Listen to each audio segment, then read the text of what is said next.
નમસ્કાર 7 news and વ્યૂઝમાં આપનું સ્વાગત છે. હું છું દિલીપ ગોહિલ. યુદ્ધ એ જ કલ્યાણ એવો એક સૂત્ર બોલવાનો સમય આવ્યો છે, કારણ કે ફરી એકવાર કાશ્મીરમાં સરહદે પાકિસ્તાને જે બર્બરતા આચરી છે એનો જવાબ કઈ રીતે આપવો એ સવાલ છે. યુદ્ધમાં સૈનિકો શહીદ થાય એ અલગ વસ્તુ છે, પરંતુ સૈનિકો સાથે દુર્વ્યવહાર થાય એ બહુ દુઃખની વાત છે. ભૂતકાળમાં પાકિસ્તાનના 2 ટુકડા કર્યા ભારતે અને બાંગ્લાદેશનું સર્જન કર્યું, ત્યારે 93,000 કરતાં વધારે પાકિસ્તાની સૈનિકો ભારતના કબજામાં આવ્યા હતા. ત્યારે ભારતે એમને યુદ્ધ કેદીઓ તરીકે આંતરરાષ્ટ્રીય જે પરંપરા છે એ પ્રમાણે એમને સાચવ્યા હતા અને બહુ સલામતીપૂર્વક એમને રજૂ પણ કરી દીધા હતા. પરંતુ હવે જે બર્બરતા પાકિસ્તાને દાખવી છે એ અમાનવીય છે અને વિશ્વના કોઈ પણ કાનૂનને આ રીતે માન્ય ન કરી શકાય. ભારતે હવે શું કરવું એક સવાલ ઊભો થયો છે અને એને કારણે જ લોકો પણ ગુસ્સે થઈને કહી રહ્યા છે કે ફરી એકવાર સર્જિકલ સ્ટ્રાઇક પણ કરવી પડશે. અને ફરી એકવાર યુદ્ધના જ્યારે નગારા લાગે છે ત્યારે ઘણીવાર લોકોનો એક અભિપ્રાય પણ આવતો હોય છે કે યુદ્ધ એ જ કલ્યાણ છે કે કેમ. આના વિજય આજનો અમારો છે આ વિશેષ રજૂઆત.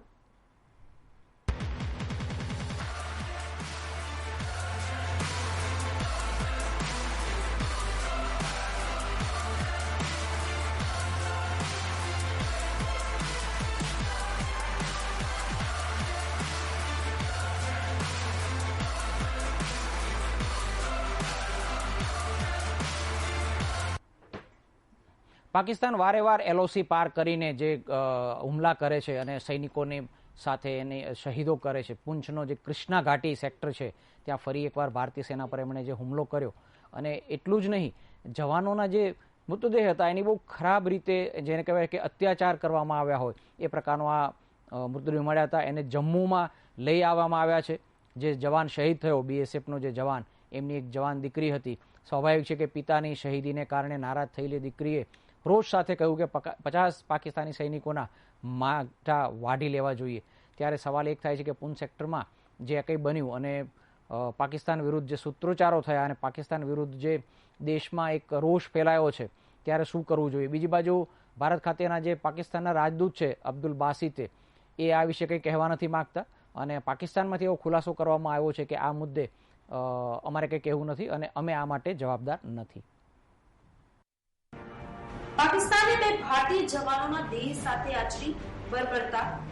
બેટે BSFના જવાનો પર હુમલો.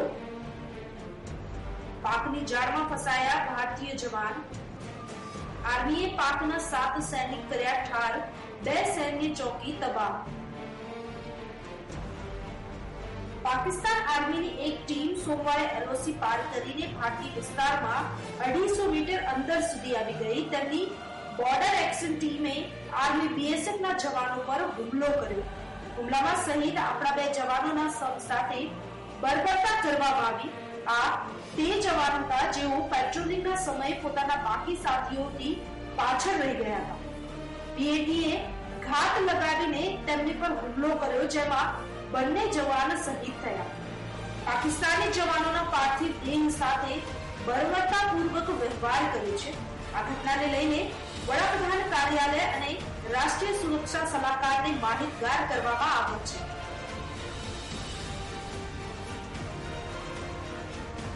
BSFના વેસ્ટર્ન કમાન્ડના ADG કેન ચૌબેએ કહ્યું કે ગોળીબારનો ફાયદો ઉઠાવી પાક સેનાએ શહીદોના શવ સાથે બર્બરતા કરી. બીજી તરફ ચૂંટણી પંચે અનંતનાગ પેટા ચૂંટણી કેન્સલ કરી દીધી છે. રાજ્યમાં હાલ પેટા ચૂંટણી કરાવવાની સ્થિતિ ન હોવાનું પંચે જણાવ્યું છે. કાશ્મીરમાં સતત થઈ રહી છે હિંસા. એક જ મહિનામાં 7 વખત યુદ્ધ વિરામનો ભંગ. વધુ એક સર્જિકલ સ્ટ્રાઇકની માંગ. પાકિસ્તાની સૈન્યએ એપ્રિલ મહિનામાં 7 વખત યુદ્ધ વિરામનો ભંગ કર્યો હતો. અગાઉ 9 એપ્રિલે શ્રીનગર પેટા ચૂંટણી દરમિયાન થયેલી હિંસામાં 8 લોકોના મોત થયા હતા. તો 19 એપ્રિલે પૂંછ સેક્ટરમાં યુદ્ધ વિરામ ભંગ કરીને ગોળીબાર કર્યો હતો. જ્યારે 17 એપ્રિલે નવસેરામાં ભારતીય ચોકીઓ પર મોર્ટાર હુમલો કર્યો હતો. આ તરફ પુલવામામાં સ્કૂલમાં આર્મીની કાર્યવાહી દરમિયાન સ્ટુડન્ટ્સે જવાનો પર પથ્થરમારો કર્યો હતો. પાકિસ્તાનની આ હરકત બાદ દેશમાં વધુ એક વખત સર્જિકલ સ્ટ્રાઇકની માંગ ઉઠી છે. પૂર્વ આર્મી ઓફિસરોથી લઈ તમામ સંગઠનોના લોકોએ મોદી સરકારને સર્જિકલ સ્ટ્રાઇક કરી પાકિસ્તાનને કરારો જવાબ આપવાની માંગ કરી છે. તો સરકારે પણ સેનાને ફ્રી હેન્ડ આપ્યા છે. સેના અધ્યક્ષ જનરલ બિપિન રાવત સ્થિતિનો તાગ મેળવવા શ્રીનગરમાં છે. સેનાને પાકિસ્તાનની હરકતનો જવાબ આપવા સરકારે ફ્રી હેન્ડ આપ્યું હોવાનું કહેવામાં આવી રહ્યું છે. Bureau report 7 news and views. Pakistan ગોળીબાર કરે, સરહદે તોપમારો કરે, નિયમોનો ભંગ કરે એ નવી વસ્તુ નથી. ભાંગફોડિયા લોકોને દેશમાં ઘૂસવાનો ચાન્સ મળે એટલા માટે તોપમારો કરે અને એ વખતે ભાંગફોડિયા આતંકવાદીઓ દેશમાં ઘૂસી જાય. પરંતુ હવે જે ઘટના બની છે, એક સૈનિક શહીદ થયા પછી એમના શરીર સાથે અથવા તો એમને કહેવાય કે અત્યાચાર દ્વારા જે એને વિકૃત કરી દેવામાં આવ્યો, આજે એક વિકૃતિ છે, એને કારણે લોકો બહુ મૂંઝાયા છે. કારણ કે આ કયા પ્રકારની બર્બરતા છે એ પ્રકારનો સવાલ થાય છે. આપણે ભૂતકાળમાં જોયું કે ભારતે બાંગ્લાદેશ વખતના યુદ્ધની સ્થિતિ યાદ કરીએ તો એના સૈનિકો આપણે સોંપી દીધા હતા અને યુદ્ધમાં પણ એક આંતરરાષ્ટ્રીય નિયમ છે કે યુદ્ધ કેદીઓ સાથે કેવો વ્યવહાર કરવો. પાકિસ્તાન જે કરે બહુ ખરાબ કર્યો છે. 2 ગેસ્ટ આપણી સાથે જોડાયા છે. આ મુદ્દે જ આજે ચર્ચા કરવી છે કે પાકિસ્તાનની આજે બર્બરતા છે એનું શું કરવું. જયવંત પંડ્યા છે, રાજકીય વિશ્લેષક, વરિષ્ઠ પત્રકાર છે, અને સુરક્ષા બાબતના નિષ્ણાંત પ્રોફેસર અક્ષત મહેતા પણ આપણી સાથે જોડાયા છે. બંનેનું ખૂબ ખૂબ સ્વાગત. જયવંત, જે રીતે જોવું કે પાકિસ્તાન જે કંઈ કરે છે એની નવાઈ નથી, કારણ કે સરહદે એમણે જે અડપલા કરવા છે એ સતત કરતું રહે છે. પણ આ પહેલી વાર નથી બન્યું. અગાઉ પણ ભારતીય સૈનિકોના માથા વાળી નાખ્યા હોય કે એમની સાથે શારીરિક અત્યાચાર કર્યા હોય, ક્રૂરતા આચરી હોય, એ આવું વારે વારે થતું રહે છે. એની પાછળ પાકિસ્તાનના મનમાં શું છે? આ કયા પ્રકારની એમની માનસિકતા છે? એટલે આમાં આપણે બહુ કાશ્મીરનો મુદ્દો એવો છે કે જટિલ છે અને એને અડધી કલાકમાં સમજવો બહુ અઘરો છે. પરંતુ એમ છતાંય આપણે ટૂંકમાં વાત કરીએ કે 1947માં આપણો દેશ આઝાદ થયો અને પાકિસ્તાન પણ આઝાદ થયું. એ સમયથી જ આ યુદ્ધના બીજ રોપાઈ ગયા હતા કાશ્મીર બાબતે અને ઓક્ટોબર 1947માં એમણે હુમલો કરી દીધો હતો એને કાબિલા લોકોને આગળ કરીને. એટલે એ ત્યારથી જ ત્રાસવાદની શરૂઆત હતી.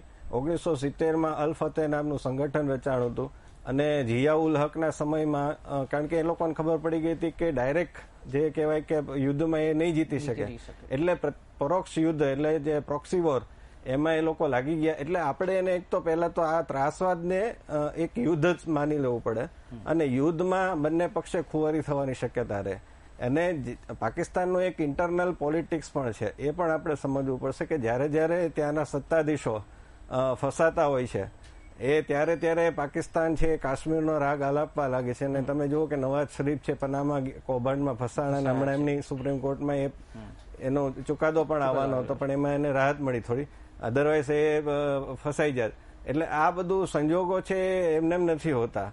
એટલે એના સંદર્ભમાં આપણે સમજવું પડશે. અને પાકિસ્તાન આ બધું કરે છે અને એને આપણે જો યુદ્ધ તરીકે નહીં સ્વીકારીએ, એ જેમ ત્રાસવાદને અહીંયાના લોકોની સ્વતંત્રતાને પ્રોત્સાહન આપે છે. નરેન્દ્ર મોદી વડાપ્રધાને આઝાદીના દિવસે 15 ઓગસ્ટે બહુ સરસ બલુચિસ્તાનનો મુદ્દો ઉઠાવીને આપણને આશા જગાવી હતી કે હવે ભારત કંઈક એના જેવી જ ભાષામાં એને જવાબ આપશે. પરંતુ એ ખાલી વાત થઈને રહી ગઈ.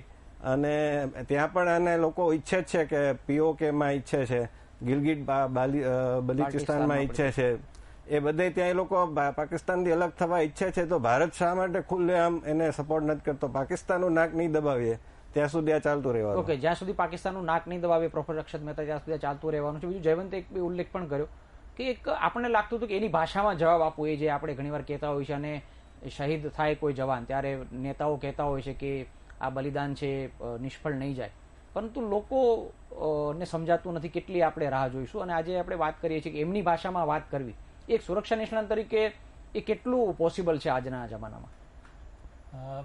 पहले तो मैं अपने सहयोगी की बात से बिल्कुल सहमत हूँ यहाँ पे कि उन्होंने जिस तरह से पक्ष रखा कि पाकिस्तान सीधे युद्ध में भारत का सामना नहीं कर सकता, इसलिए वो एक परोक्ष युद्ध की नीति को अपना के ये चुनौतियाँ हमारे सामने बराबर पेश कर रहा है. बहुत ही बर्बरतापूर्वक और कार्यतापूर्वक कार्य किया गया है, क्योंकि कोई भी प्रोफेशनल आर्मी किसी भी देश की इस तरह की कार्रवाई नहीं कर सकती है. तो अंतर्राष्ट्रीय मंच पे ये हमें सामने रखना पड़ेगा, ये मुद्दा उठाना पड़ेगा. क्योंकि हम, जैसे मैंने शुरू में याद किया था, बांग्लादेश के साथ हमारा जब युद्ध हुआ तो 93,000 से ज्यादा सैनिक थे, लेकिन हमने उनको वापस दे दिया था जी, क्योंकि अंतर्राष्ट्रीय जो युद्ध के भी नियम हैं वो भी स्पष्ट हैं और वो प्रोफेशनल आर्मी से ये कम से कम अपेक्षा रखते हैं कि उनका जो व्यवहार होगा एक दूसरे के प्रति वो उनके रैंक्स के अनुरूप रहेगा। लेकिन यहाँ तो हम युद्ध की भी बात नहीं कर रहे हैं, अभी तो कोई ऐसी युद्ध जैसी स्थिति भी नहीं है दोनों देशों के बीच में, और उसमें इस तरह की कार्रवाई हो जाना बड़ा दुखद है और बहुत ही असमंजस में भी डालता है कि आखिर पाकिस्तान की रणनीति क्या है और वो क्या सोच रहा है। बिल्कुल, मैं इसे दो तरह से देख रहा हूँ। एक, मैं इसे आंतरिक जो माहौल इस समय कश्मीर वादी में विशेषकर बनाया गया है पाकिस्तान के द्वारा, जिसमें बच्चों को इन्वॉल्व किया गया, यूथ को इन्वॉल्व किया गया है और वो स्टूडेंट्स को इन्वॉल्व करके और वो पत्थरबाजी कर रहे हैं और आंतरिक रूप पे एक चुनौती पेश कर रहे हैं। और दूसरा, क्योंकि आंतरिक स्थिति जो है वो इस समय अच्छी नहीं चल रही है, तो बाहरी स्थिति से भी वो उस पर दबाव डालना चाह रहे हैं, वो फैसिलिटेट करना चाह रहे हैं उन आतंकवादियों को जो ट्रेनिंग ले चुके हैं लेकिन भारत में अभी एंटर करने की तैयारी कर रहे हैं। वो भारत को उकसाना चाह रहे हैं क्योंकि आंतरिक स्थिति पाकिस्तान में भी अच्छी नहीं चल रही है। जैसे कि मेरे सहयोगी ने यहाँ आपके सामने रखा कि पनामा वाले मैटर में नवाज शरीफ की स्थिति अच्छी नहीं है और पाकिस्तानी फौज जो है, आर्मी जो है, वो अब इस समय टोटल कंट्रोल में नजर आ रही है और वो कई तरह से भारत को उकसाएगी, प्रोवोक करेगी, ताकि एक मैसेज आ सके कि इंडियन आर्मी देखिए कुछ भी नहीं है, और इंटरनली भी वो मैसेज दे रही है अपने तैयार किए हुए आतंकवादियों को कि आप जैसे मर्जी कार्रवाई कीजिए, हम आपके साथ बैठे हैं। आपके साथ बैठे એટલે જયંત એમણે બી જ વાત કરી પાકિસ્તાનમાં જે ઇન્ટરનલ કમ્પલ્ઝન છે કેટલા તો એ થાય। નવાઝ શરીફ સામે પનામામાં રાહત મળી છે, પરંતુ ગમે ત્યારે સામે મુશ્કેલી આવે છે। બીજું, હમણાં સજ્જાન જિંદાલ ત્યાં જઈને મળ્યા એમને, એને કારણે પણ ભારતમાં અને એ સમાચાર લીક કરવામાં આવ્યા, એને કારણે પણ ફરી એકવાર એમને પોલિટિકલી પણ એ દબાણમાં આવ્યા નવાઝ શરીફ, અને એણે મેસેજ આપવો જરૂરી હતો કે ભારત સામેનું જે વલણ છે એ બહુ કડક છે। એટલે આમાં બે સવાલ છે, અત્યારે જે કંઈ ઘટના બની એ નવાઝ શરીફની પોતાની ઈચ્છા હશે કે પોતે પોતાનો કડક ચહેરો રજૂ કરે અને એટલા માટે આ ઘટના બની, કે પછી જે રીતે તમે પણ વાત કરી અને પ્રોફેસરે પણ વાત કરી કે આર્મી એ મેસેજ સતત આપવા માંગે છે કે અલ્ટિમેટલી તો કંટ્રોલ અમારો છે। એટલે આપણે શું સમજવું આમાં? નવાઝ શરીફને રસ હશે આ પ્રકારની ઘટનામાં કે આખરે તો પાકિસ્તાની સેના જ આ કૃત્યો કરે છે? નહીં, એટલે નવાઝ શરીફને રસ હશે તો પણ એને એટલો બધો નથી, કારણ કે એને ઉદારવાદી ચહેરો બતાવવાનો હંમેશા પ્રયાસ કર્યો છે। 1999માં આપણને યાદ છે કે વાજપેયીજી ગયા હતા ત્યારે લાહોર, તો ખૂબ સરસ રીતે વાતાવરણ સર્જાયું હતું। અને બીજી વાત એ છે કે હમણાં હોળી ઉપર પણ નવાઝ શરીફે હિન્દુઓને જે કાર્યક્રમમાં ભાગ લીધો અને સરસ એક પ્રયાસ કર્યો, પરંતુ તકલીફ એ છે કે પાકિસ્તાનમાં બે સરકાર સમાંતર ચાલે છે। એક તો સેનાની સરકાર છે અને બીજી છે લોકશાહીની સરકાર છે। હવે એ સેનાની સરકાર એ નવા બાજવા આવ્યા છે ત્યારથી એ સતત એવા પ્રયાસ કરે છે કે એ પોતાનું વર્ચસ્વ સ્થાપીને બતાવે, અને એના માટે થઈને આ બધી ઘટનાઓ ચાલતી રહે છે। અને જે રીતે અમેરિકાએ પણ પાકિસ્તાનને સહાય બંધ કરી દીધી છે અને બીજી તરફ બધી તરફથી યુએઈમાં દાઉદની સંપત્તિ જપ્ત થઈ રહી હોય, સાઉદી અરેબિયામાં જઈને નરેન્દ્ર મોદી છે વાટાઘાટ કરી આવતા હોય, એના કારણે ત્યાંના પાકિસ્તાનીઓને પાછા મોકલવામાં આવતા હોય, આ બધી સ્થિતિ એટલે વૈશ્વિક રીતે, અને ચીને પણ પાકિસ્તાન સાથેની સરહદ એટલા માટે સીલ કરવી પડી કે ત્યાંના જે લોકો છે ત્યાં જઈને ત્રાસ ફેલાવે, એટલે પાકિસ્તાન પોતે એક પ્રોબ્લેમેટિક સ્ટેટ બની ગયું છે। અને એ સ્ટેટને તમારે કાઉન્ટર કરવું હશે તો એને એની ભાષામાં જવાબ આપવો પડશે, વિકાસની વાત તો કરવી પડશે, ટનલનું ઉદઘાટન કરવું પડશે, કટરાની એક્સપ્રેસ ત્યાં ટ્રેન મૂકવી પડશે, ફ્લડ જે થાય તો એમાં રાહત આપવી પડશે। આ બધાની સાથે સાથે અને ત્યાંના હમણાં ગઈકાલના સમાચાર છે કે અમિત શાહ ત્યાં ગયેલા છે અને એ ત્યાંના વિદ્યાર્થીઓને બધાને મળી રહ્યા છે। હવે એ વિદ્યાર્થીઓ પોતે એમ કે છે કે આ જે પથ્થરબાજો છે એને તમે કડક ભાષામાં જવાબ આપો, એની સામે ઝૂકતા નહીં, નહીતર એને નોકરી નહીં આપતા, નહીતર આમાં ખોટો સંદેશ જશે કે પથ્થર મારીને નોકરી મેળવી શકાય। એટલે એ પણ ઈચ્છે છે કે અમારી ભણતર થાય। અને ત્યાં હમણાં થોડા દિવસ પહેલા સેનાએ બારામુલ્લામાં ડિગ્રી કોલેજમાં એક કાર્યક્રમ કર્યો હતો અને એમાં 13 કંપનીઓએ ભાગ લઈને જોબ પ્લેસમેન્ટ આપ્યું હતું। એટલે એક તરફ આ વિકાસની વાત કરવી પડશે, એક તરફ ત્યાંના લોકોને રોજગારી આપવી પડશે, અને બીજી તરફ આ પથ્થરબાજોને અત્યારે આ અલગાવવાદીઓ સાથે વાત કરવાનો બિલકુલ સમય નથી। કેટલાક ઉદારવાદીઓ વાત કરે છે કે તમે એમની સાથે વાત કરો, વાજપેયીની નીતિ અપનાવો, પણ એ બિલકુલ જરૂર નથી। હું તો ત્યાં સુધી કહું છું કે નહેરુજીમાં એ હિંમત હતી કે શેખ અબ્દુલ્લાને એમણે જેલમાં પૂરી દીધો હતો તો નરેન્દ્ર મોદીએ સૌથી પહેલા તો ફારૂક અબ્દુલ્લાને જેલમાં પૂરવા જોઈએ, કારણ કે સતત રોજ એ જ્યારથી સત્તામાંથી ગયા છે ત્યારે ઉશ્કેરણીજનક આપે છે અને દેશ વિરોધી આપે છે. એટલે એ છે ગિલાની છે, બધા એમને જેલમાં પૂરી દો અને બધું બંધ કરી દો. સહાય જે મળે છે એમને, જે એમને રાજદ્વારી બધા મળે છે પાકિસ્તાનના વિઝા, એ બધું બંધ કરી દો. ઓકે, ટૂંકમાં કડક બે રીતે કડક થવાની જરૂર છે પ્રોફેસર સાહેબ. એક તો કાશ્મીરમાં જે લોકો બી ગડબડ કરવા માંગતા હોય એને આપણે કડક ભાષામાં આપવું પડે, અને બીજું કેટલાક નિવેદન એવા પણ આવે કે એકવાર આપણે સર્જિકલ સ્ટ્રાઇક કરી તો સર્જિકલ સ્ટ્રાઇક 2 કરવાનો પણ સમય આવશે. યુદ્ધની કદાચ લોકો લાગણીમાં આવીને યુદ્ધની વાત કરતા હોય છે, પણ એ કદાચ આપણે એને બહુ વાસ્તવિક ન માનીએ તો સર્જિકલ स्ट्राइक જેવા પગલા ભારત सरकार લઈ શકે છે. जी, बॉर्डर एक्शन टीम जो पाकिस्तान की ये कार्रवाई करके गई है, इसके खिलाफ सख्त से सख्त कार्रवाई तो आवश्यक है ही है, और वो कार्रवाइयाँ क्या क्या हो सकती हैं इस पे विचार अवश्य ही चल भी रहा होगा इस समय कैबिनेट के द्वारा भी. पहला तो सर्जिकल स्ट्राइक एक लोकलाइज्ड एरिया में कुछ समय के लिए अच्छे रिजल्ट्स देता है, और हमने पास्ट में भी देखा कि उसका थोड़े समय के लिए असर रहा. शायद अब समय आ गया है कि सर्जिकल स्ट्राइक्स और की जाएं, लेकिन सर्जिकल स्ट्राइक्स में बहुत ही आवश्यक होता है कि સિક્રેસી મેન્ટેન્ડ રહે और उसके टाइमिंग्स इस तरह से कभी भी लास्ट टाइम જે થયું તો એવો વિવાદ ન થાય, અને એક લશ્કરી ઓપરેશન છે એને એક જુદી રીતે ટ્રીટ કરવું. અને એક માહિતી આપી દો આગળ સવા કરતા પહેલા કે કેટલીક ચોકીઓ ઉપર ભારતે ઓલરેડી કેટલાક હુમલો કર્યો, અને मैं ये मुद्दा आप जो बता रहे हो वो भी सही है कि वो सेना अपने हिसाब से करे. हाँ, वो मुद्दा ये है कि ये बिल्कुल उनके द्वारा चुने हुए समय के अनुसार हम ना रिएक्ट करें. चॉइस हमारी होनी चाहिए, जगह हमारी होनी चाहिए, तैयारी हमारी होनी चाहिए.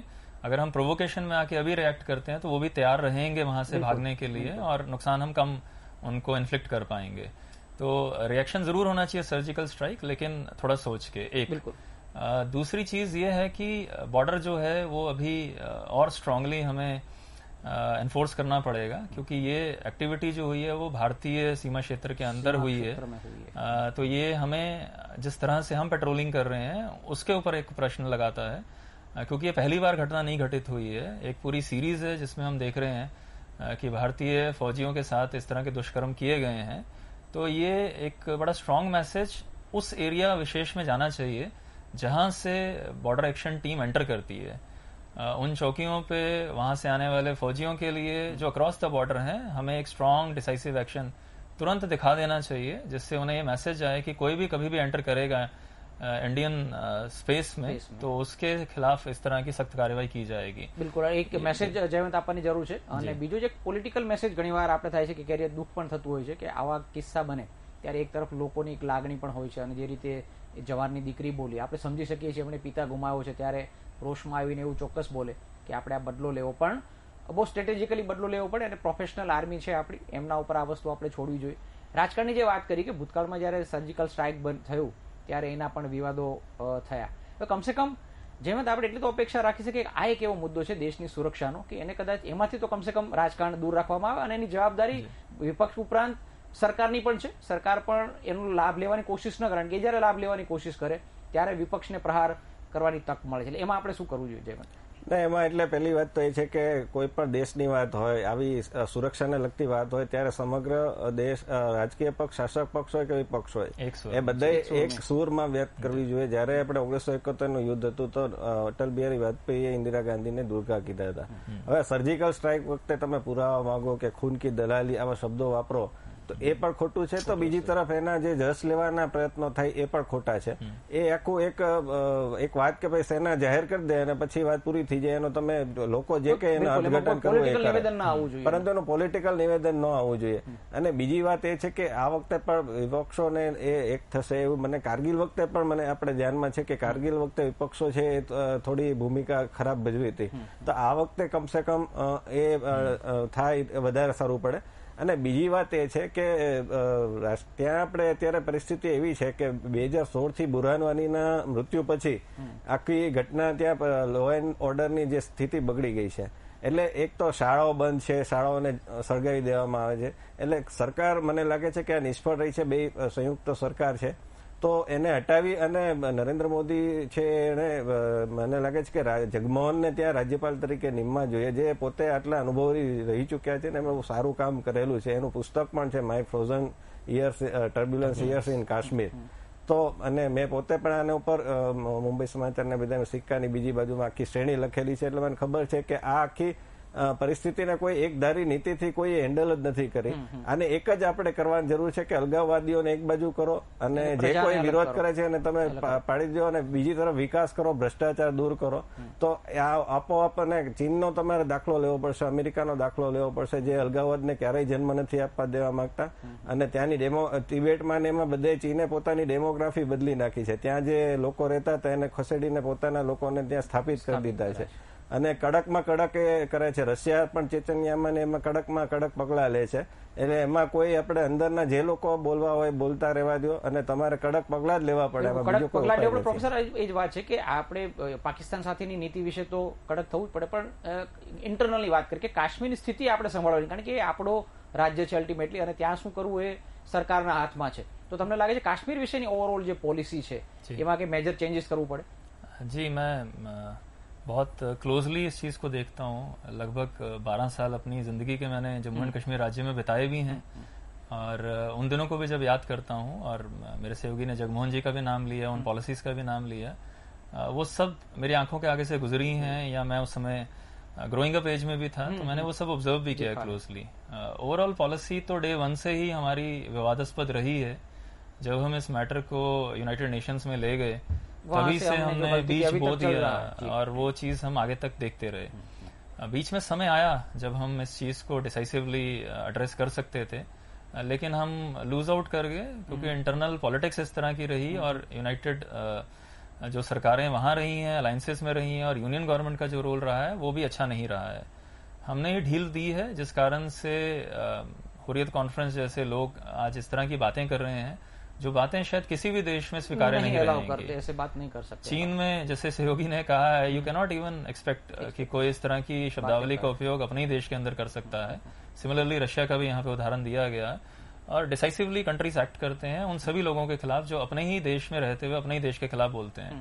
तो ढीली रणनीति तो रही है राज्य की भी और केंद्र की भी, और वही हमें एक क्लैरिटी लानी पड़ेगी कि हम किस हद तक चीजों को बर्दाश्त करेंगे. બિલકુલ. એટલે એક સવાલ છે, આપણી પાસે સમય ઓછો છે. જયવંત, એકદમ ટૂંકમાં કોમેન્ટ. યુદ્ધ એ જ કલ્યાણ, કદાચ યુદ્ધ સુધી ન જાય પણ હવે કલ્યાણ કરવું હોય તો શું કરવું પડશે? એકદમ ટૂંકમાં. એટલે આમાં એક તો પહેલા તો તમે એને પાકિસ્તાનનું નાક દબાવો. ડિપ્લોમેટિકલી તમામ એ આપણે કરીએ છીએ અને કરતા રહેવું પડશે. અને તમે નામ દઈને વાત કરો, તમે નામ દીધા વગર શું કામ વાત કરો છો? બીજી વસ્તુ કે એને ઇન્ટરનેશનલી કોર્નર કરો. અને બીજી વસ્તુ કે એના જે દુખતી રગો છે એને તમે એને વધારે ઉછાળો, એને દબાવો. બલુચિસ્તાન છે, ગિલગિસ્તાન છે, ગિલગિટ છે, POK છે, આ બધાને તમે ત્યાં ચાલે જ છે ને એ લોકોને ટેકો જાહેર કરી દો. તમને શેની શરમ નડે છે? અને તમે સોફ્ટ દેશમાંથી તમારે હાર્ડ દેશમાં તરીકે એક મજબૂત દેશ તરીકેની ઇમેજ તમારે બનાવવી પડશે. જે વાત નરેન્દ્ર મોદી અગાઉ ચૂંટણી પહેલા કરતા હતા એ ફરીથી એમણે કરીને બતાવવું પડશે. બિલકુલ, એમણે વાત કરીને બતાવવું પડશે. જે મેસેજ આપ્યો હતો પ્રચાર દરમિયાન અને અધરવાઇઝ પણ જે મેસેજ આપવાની કોશિશ થઈ રહી છે કે ભારતને એક મજબૂત દેશ તરીકે ઉપસાવવાનો છે, એવું થાય એવી આપણે આશા રાખીએ. પ્રોફેસર અક્ષત મહેતા, જયવંત પંડ્યા, 7 ન્યૂઝ આપ જોડાયા, બંનેનો ખૂબ ખૂબ આભાર. યુદ્ધ એ જ કલ્યાણ છે એવું આપણે કદાચ ન કહીએ. લોક લાગણી યુદ્ધ માટે હોય છે પણ એ વાસ્તવિક કેટલું છે અલગ વસ્તુ છે. પરંતુ ખરેખર દેશનું કલ્યાણ થાય એવા કંઈક પગલાં તો લેવા જ પડશે. આ પ્રોગ્રામમાં બસ આટલું જ. આપ જોતા રહો 7 ન્યૂઝ એન્ડ વ્યૂઝ.